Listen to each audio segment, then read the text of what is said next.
Are you looking for your next wine challenge? Do you want to taste more than 300 wines in 4 days? How about joining a community of passionate, qualified Italian wine specialists and gaining one of the most coveted qualifications in the wine world? Apply now to the Vinitaly International Academy and you'll have all this at your fingertips. Pedro Ballesteros, Master of Wine, says, VIA is the only Italian wine program that delivers high-quality training and serious exams. More details on our website www.vinitalyinternational.com.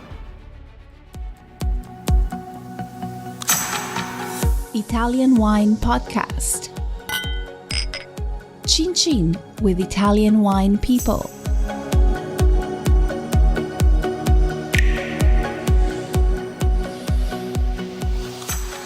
Hello, this is the Italian Wine Podcast with me, Monty, Waldin. My guest today is Hannah Luxenberg Tono. Her company's called Tactic, is that right? He says producer, is that right or not? Yes, I am the producer and the project manager for Tactic. Okay, shall I start that again? That's my incompetence. Hello, this is an extremely doltish English person speaking to a very clever lady and getting her company business wrong, so I'm going to do that again. Hello, this is the Italian Wine Podcast. My name is Monty Waldin. My guest today is Hannah Luxenberg Tono, and her company's called? Tactic. And what is Tactic? So Tactic is a visual effects immersive integration. I messed up myself. No. Did you? Yeah, I did. Interactive studio. So what does that mean? And why do you do it? What's the business model? So we build immersive applications for brands. So these are immersive stories that are told on products in augmented reality. Okay, so just give me a typical example of a brand. I guess let's stick to a wine brand rather than, a car brand. Mm-hmm. And when you say immersive, what do you mean? So it means that the physical world is blended with the virtual world through your mobile phone. And so a good example of this is 19 Crimes, and one of the most popular examples. And so when you're looking at the wine bottle with your phone, it comes to life. The figure and the characters on the bottle actually speak to you about their history. So how's that done? How does your phone read? What's it reading from the bottle to know that it's going to start showing you this movie, if you like? So we're using computer vision technology, and so we use software that recognizes a label based off of the different designs, and then we match that up and we build the experience in studio to be based off of that computer recognition on your mobile device. So you actually filming or not to get that content? We are not filming. We can use a green screen room now to record different experiences and people in 3D, which is very new, and put them on bottles. But we mostly work off of design files and then build within our studio and software. Okay, so what is a design file? Design file is basically just an AI file, an illustrator. Intelligence. Yeah. Well, this is a form. We're going to be expert on acronyms at the end of this podcast. That's what Silicon Valley is all about, right? But it's just an Illustrator file. The same design that people print onto their products, we take that and we put that into the software, and then we see what the computer vision picks up. And this is based on contrast. When you say based on, a contrast is a technical term for light and shade, right? That's correct. Right? Yeah. That's how a computer distinguishes the files. Okay, so I'm going to come to you. I make a wine.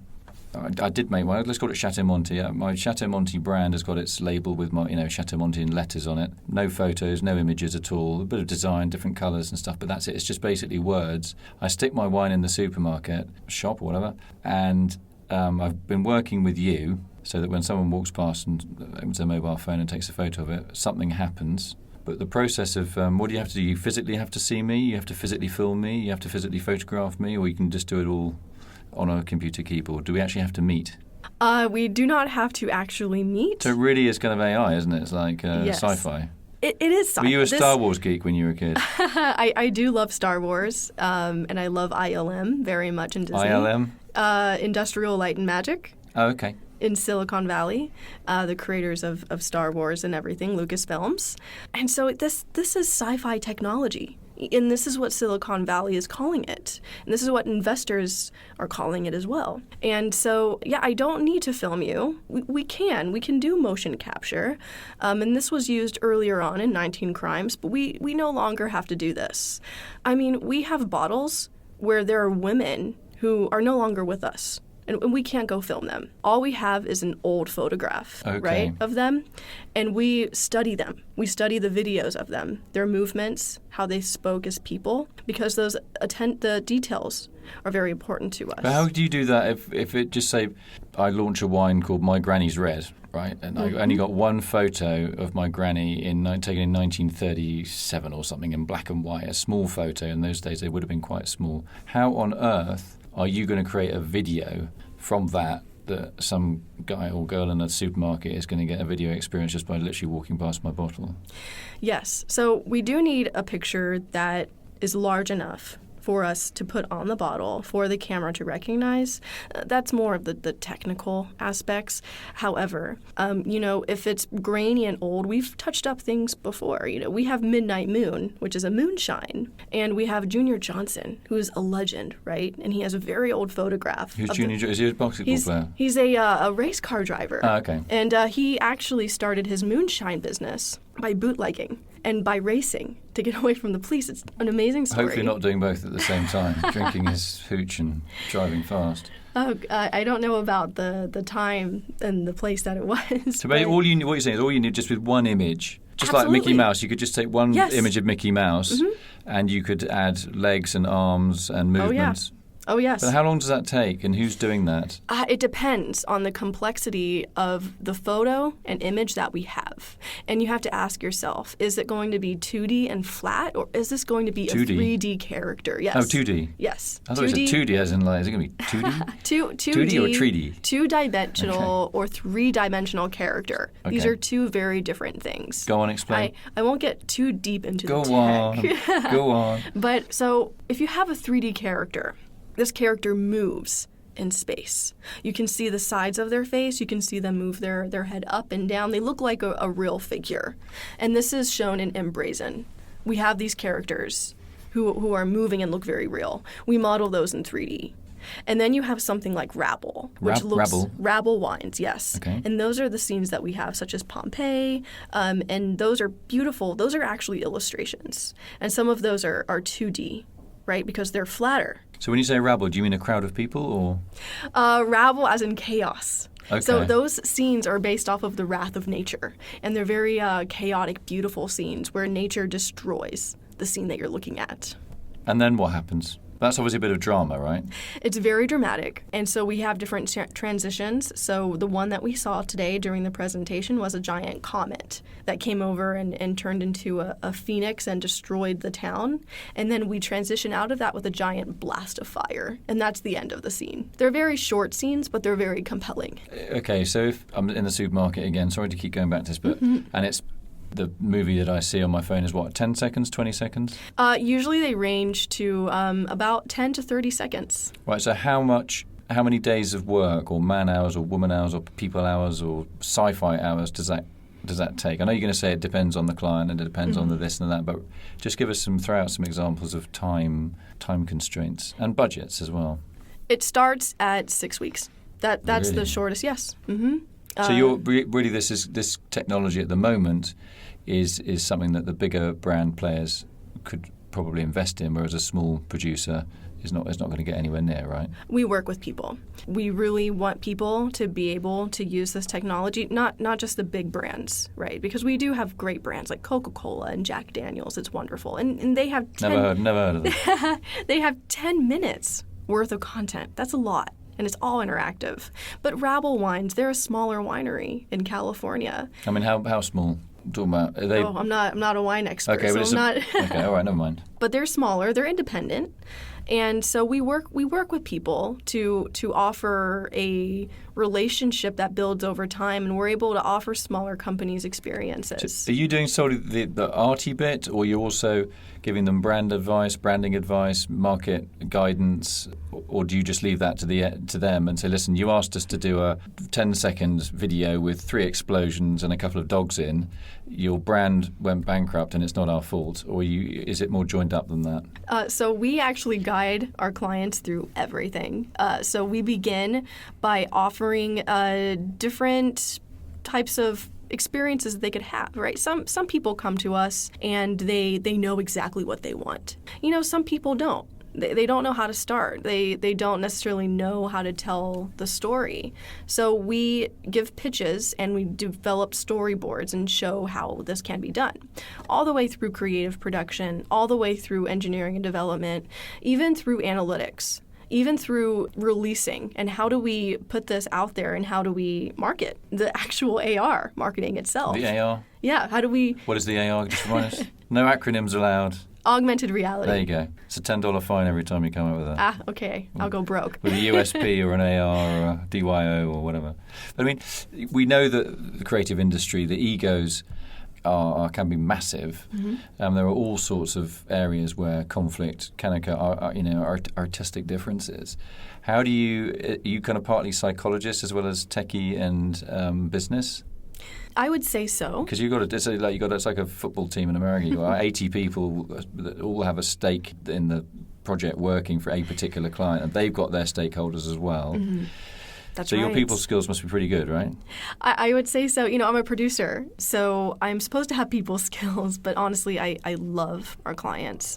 I have a special relationship with all of them, and I'm with them every single step of the way through the experience. Whenever they have a doubt about anything, I'm there to really show up. But what doubt would that, apart from, say, budgets and things like that, but I mean, are we talking about artistic doubts or did we get our marketing right? Then maybe you had a great, quotes, video and the label was great and the wine was super, but it just didn't work. Is that gets to the finger-pointing stage? Do the retailers get blamed? Do you get blamed?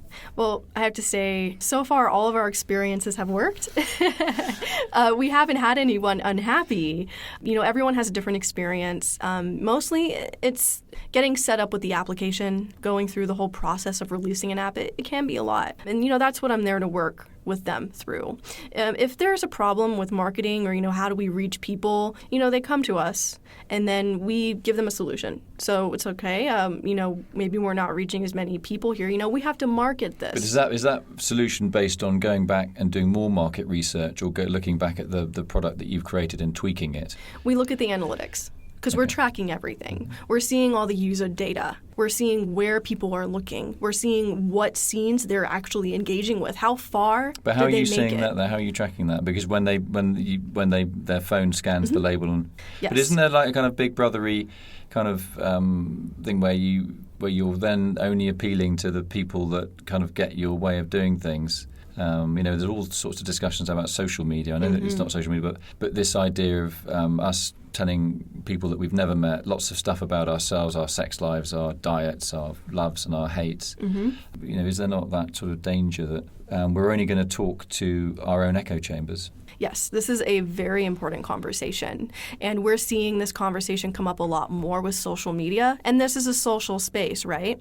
So when we track data, we're very careful, and we're extremely compliant, and we don't ask for explicit information. So, of course, if we have a wine application, depending on which country you're in, you have an age gate. And this allows a user to put in their age. So in the U.S., you have to, by law, put in your age. And we do collect that data. So we're able to see what age groups people are entering the app. And we tell them. So we have all of our privacy policies. We're fully transparent on this. And it's really important to us to do that. But we don't know anything else about them.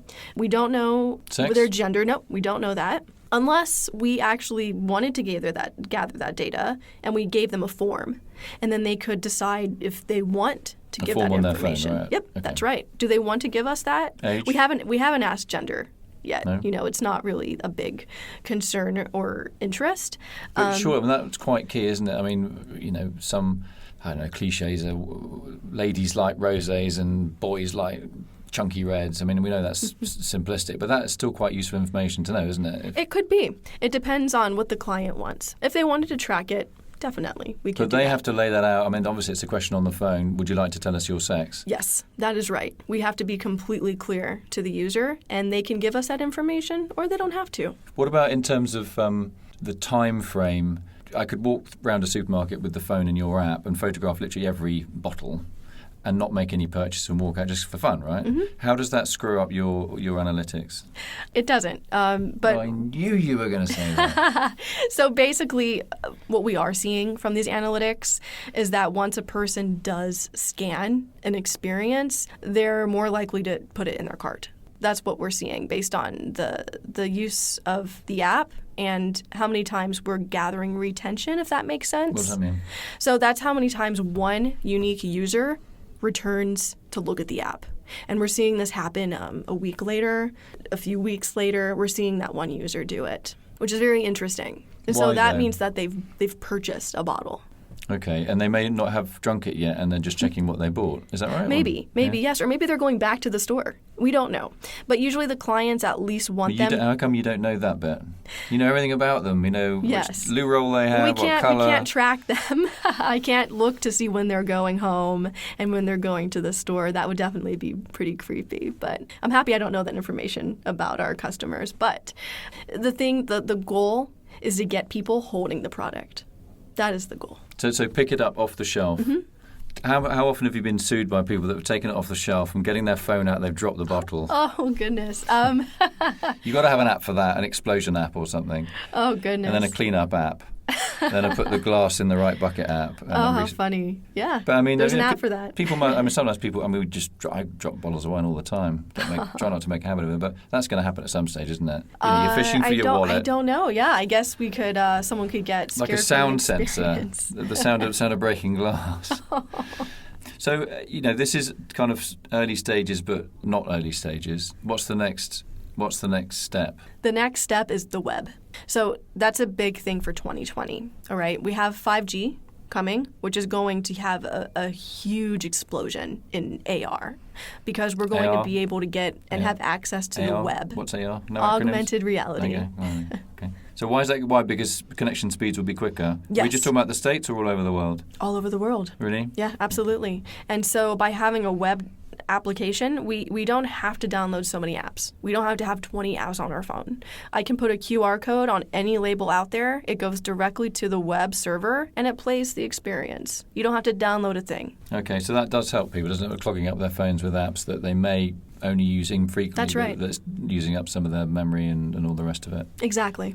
Okay. So have we missed anything? I don't think so. There's honestly... I'm not a technical guy. I've just asked random there's so questions. There's so much to cover. Okay. And the potential is limitless. We can do anything. And I've discussed a lot of marker-based AR today, which is directly on the product. Marker-based, just give us that one. What's that? Marker-based is where your activation from the experience on your phone, you have to have a product to activate it. And so that's the business strategy for a lot of people. But there's also markerless, which means that you don't have to have a product. You can have a 3D image in the room with you, right? At home. Yes, anywhere at all. But what we can also do so that brands can have engagement with their products is we can have someone scan a bottle with the marker experience, and then they can unlock a markerless experience. So we can have both. You're going to have to repeat that. I didn't get that. I'm a bloke. I can't do two things at once. You're explaining two things at once. It's too much for me. So a user can go. Hang on. We're back in the supermarket, aren't we? Yes, we are. All right, we you are. walk into the supermarket with this new toy. Mm-hmm. Right, go on. And you go and you want to have this experience and you want to earn a markerless experience. Earn a markerless experience. That's right. So this is where we're going in the future. Markerless means? We're going an object that's not connected to a product. Okay. So in the future, we're going to have virtual objects. In the future, we're going to be able to purchase virtual objects and earn them. Because we saw earlier in Bogle Wines, the user can earn a key to unlock certain things. So we're going to earn these objects. So we go to the supermarket and we're going to scan the product. We might have a marker experience. So the product's on the shelf and you scan it. That's right. With your phone. Yep. And then I earn something. So I can earn a markerless experience, which means that I don't have to have an experience working on the product. But I've also earned a markerless object so that in the future, if I wanted to have maybe a puzzle that wasn't based on the product, but maybe I could place it on my wall, then later on, I can go and do that and show my friends because I went and I had a markered experience. These are all tools. These are different tools that we can earn in the future. Why would your friends care, though? I mean, like, my friends come around, they want to play with my dog and, I don't know, have a glass of wine in the garden. Of course. Why would they come around and say, hey, come around for a markerless experience? Or like, what language are you talking? This is a good question. Finally. And so this comes over to the big question is why? What's the point of this? Why are we doing this? Why are people interested in looking at this content? Well, you can ask the same question about art. What is the purpose of looking at art? What is the purpose of going and watching a movie? It's entertaining.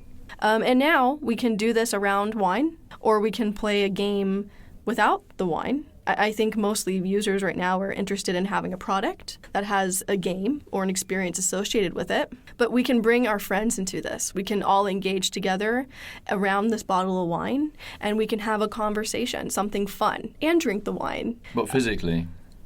Yes. Okay. Yes. This is a whole new social topic, and people are very much into sharing right now. So social media, camera filters, and all of that, we want to be able to share our lives to our friends digitally. So we can do that now when we are enjoying a glass of wine.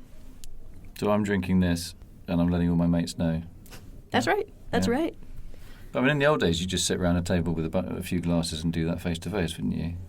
Yes, but you don't have to share as well. You can also have this experience by yourself, because some of these things are very informational. Like Jack Daniels, that's a whole 10-minute documentary right on your bottle. That's all interactive, and it teaches you about the distillery and the history. It's fun. So it's going to bypass, you're getting all that information without having to log on to their website, for example, and find the right page, which you never can. You're saying they've done this audio, video, interactive, whatever you want to call it, thing that you can watch really as you're sipping the product. That's right.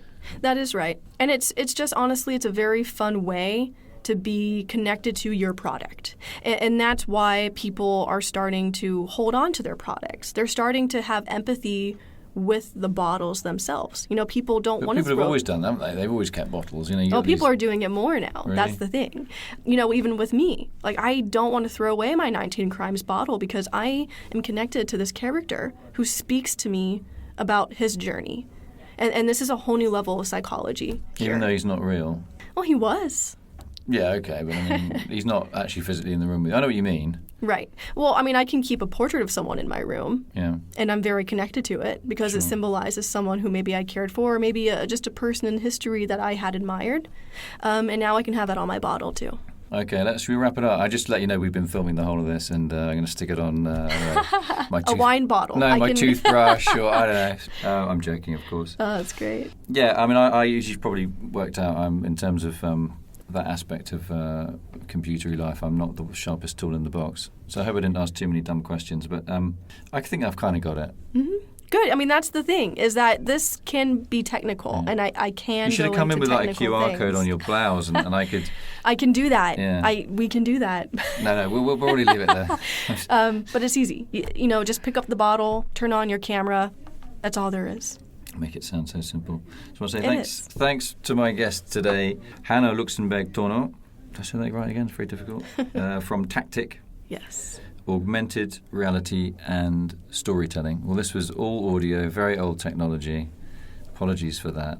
I hope it all comes out well after the edit, because it will need an edit with one of my flubs and blubs and just basic general thickness about all things technological. But I hope we've got some of the key points over, and you, the audience, have understood it better than me. Because I admit I'm still struggling. I need to get my phone out and a QR code and head down to my local Italian supermarket. Yeah, would you recommend that? Even though it's not in Italy yet, I guess. But it's going to be global, isn't it? Exactly. You can go to any bar and activate this as well. Okay.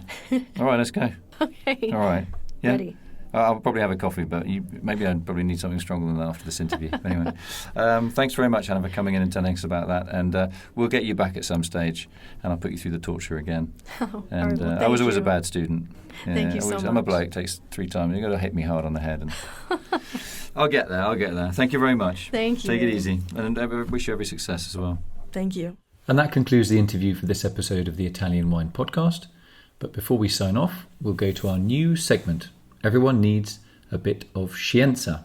This is where members of the Vinitaly International Academy send their questions to VIA Chief Scientist Attilio Scienza. Happy studies! Okay, welcome to Everybody Needs a Bit of Scienza. I'm here with Professor Attilio Scienza. First of all, who do we have to thank? This is going to be hilarious because, we're actually going to do this recording in Italian, and then it's going to be back translated into English from my terrible Italian. So, dai, ringrazia Monty. Buongiorno Monty. Monty, dove sei? Dove Come sei? Okay. So I'm Stevie Kim. I'm the managing director of Vinitaly International, and we are here with the Italian Wine Podcast team. By the way, ciao Giulia. We haven't gotten rid of your jingle yet. I'm here with Julia's replacement. And his name is Jacob. So hello everybody. From now onward, it's Jacob, the one-man show here. And we call him the military man, and we'll explain a little bit later about that later. And let's go with the first question from Gillian Golden-Smith. Fall from Grace. She's but I gotta do this in Italian. Allora, ciao Gillian Golden-Smith. Di Australia, lei è il proprietario di Fall from Grace, è un produttrice, ma è anche un nostro Italian wine expert. Saluto tutti quelli che ci ascoltano e ringrazio coloro che hanno fatto le domande. No, saluta solo Jill ora. Non salve tutti. Non tutti, solo Jill. Ciao Jill. Ciao Jill. Io volevo salutare tutti in modo così. Ok, però una alla volta. Ecumenico. Una alla volta. Ascoltami, allora, sua domanda era: puoi definire flish per chi non se ne intende? Sì. Ok, mi raccomando, non una cosa di 5 ore, perché abbiamo solo 5 minuti. No, faccio presto. Ok. Flish è una parola svizzero-tedesca che vuol dire scivolare. E queste rocce si sono formate in una età abbastanza lontana da noi, nell'era terziaria, circa 60 milioni di anni fa, e sono il risultato della demolizione delle montagne che si erano formate prima con lo spostamento dei continenti, e quindi la nascita di queste catene di montagne come le Alpi, gli Appennini, i Pirenei e così via. Cosa caratterizza queste sostanze? Il fatto di avere degli strati di materiali sabbiosi e dei materiali argillosi, quindi sono delle rocce di origine terrestre che però si sono consolidate nel mare, e nei fenomeni di erosione, nei fenomeni di scivolamento hanno formato questi strati diversi. Perché sono importanti questi flish nella viticoltura italiana? Volevo proprio chiedertelo, perché sennò... Perché dalla dissoluzione di queste rocce sedimentarie, queste sono rocce piuttosto fragili, non sono delle rocce molto dure come i graniti o come i porfidi.